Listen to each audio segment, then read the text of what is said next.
Okay, the first card is going to be Eight of Cups. I have a Seven of Swords. I have an Eight of Wands, so you have two eights. This is a Two of Swords.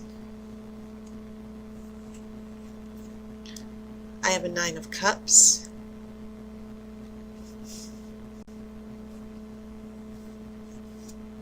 Three of Swords.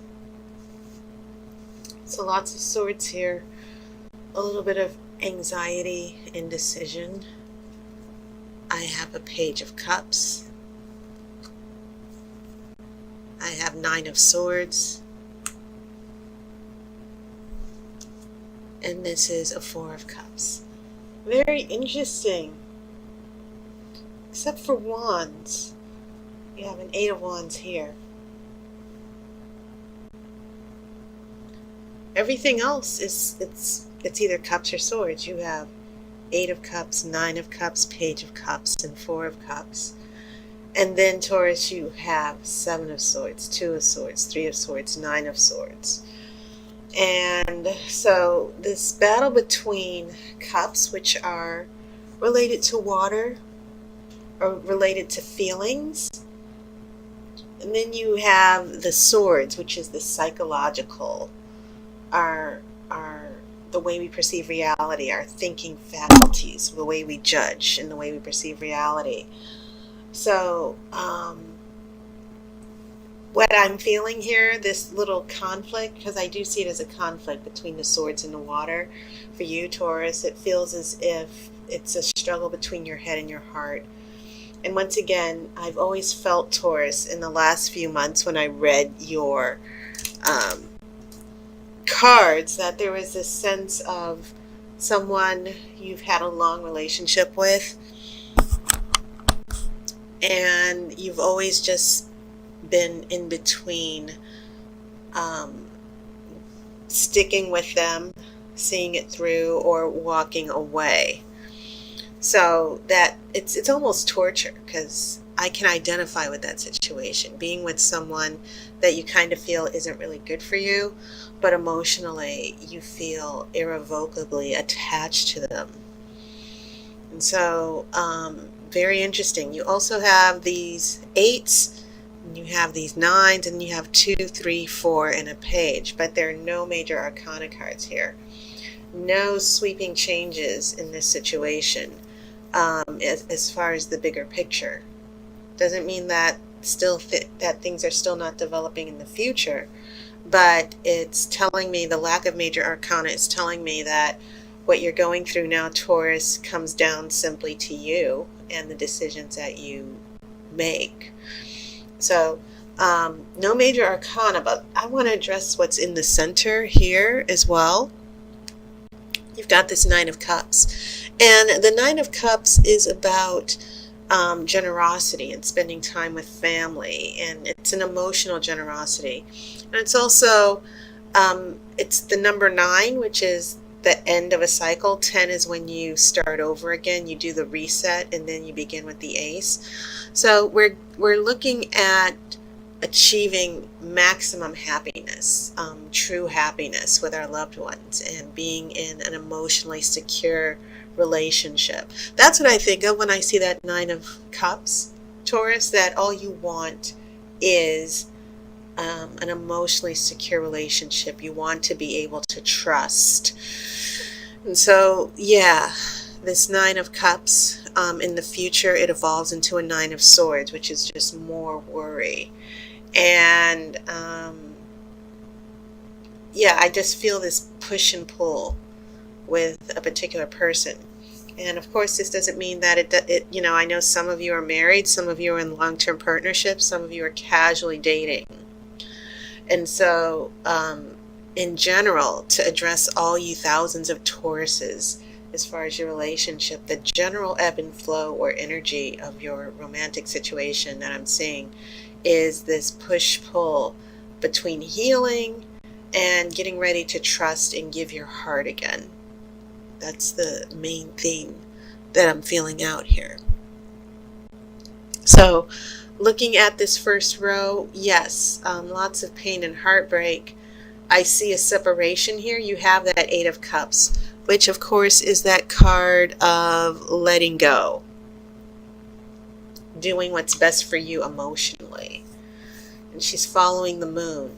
The moon, of course, represents our subconscious, and this is in the darkness. These are the things that are just kind of in the background as far as our psychology and our mental state. So I keep feeling that message. I need to walk away. I need to leave. And we have this walking away from the Seven of Swords. The Seven of Swords is about secrets.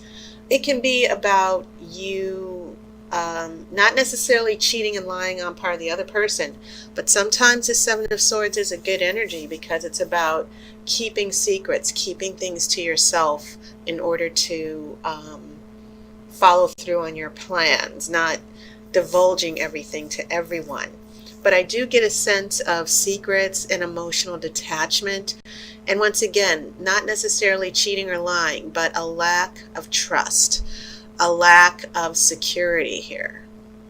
So yeah, this Eight of Cups and Seven of Swords are kind of telling me a very important story here.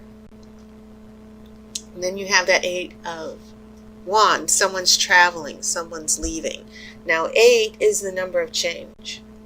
So the past influences, what I see going on here with these cards is a transition for you. Not just getting to a better place emotionally, but it's quite possible some of you Tauruses were traveling and moving physically, maybe a new job or a new home. For some of you, this is a long distance relationship, and maybe you haven't heard from someone in quite a while. Because what's happening here in this next row kind of tells me what might be going on here with this one wand.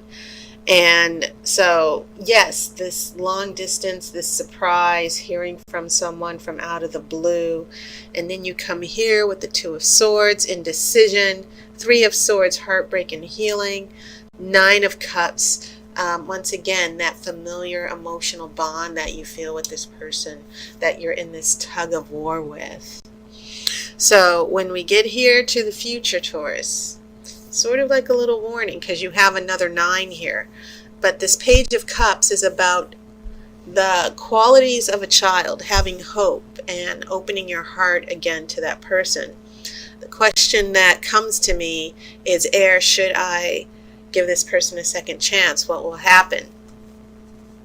You know, especially after all of this pain and disappointment with the Seven of Swords and the Three of Swords. Well, this Nine of Swords, it's telling me still a lot of worry, still a lot of anxiety around this partner.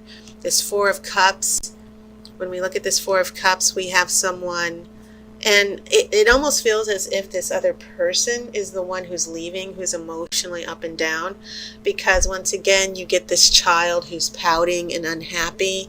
And even though the mermaid is trying to give him a cup and make him happy, he's still not happy. And so the question you need to consider, Taurus, especially since I don't see any pentacles here, none at all, which is pretty strange to me. But this happened with Aries as well. I was thinking I was going to see a lot of wands. I didn't see a lot.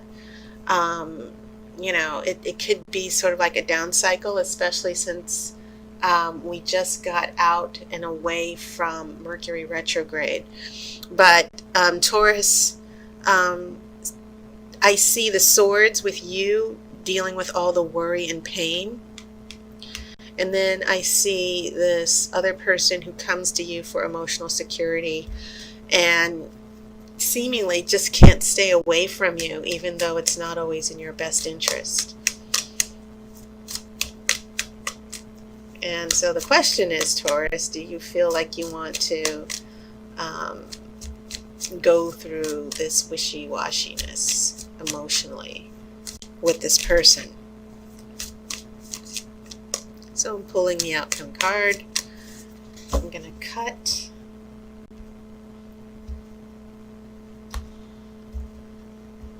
Okay, so The outcome card is a Two of Pentacles. So now we get some earth here. And it seems to be corresponding to this Two of Swords here, because two is duality. Sometimes it can mean two things in balance, like the Two of Cups and the Two of Wands. But with the Two of Swords and the Two of Pentacles, there's this division. The Two of Swords can obviously mean a disconnect. It can be a disconnect between your head and your heart. You know, just indecision, standing still, not sure of what move you want to make. And then this Two of Pentacles, it's about juggling two relationships, juggling two jobs.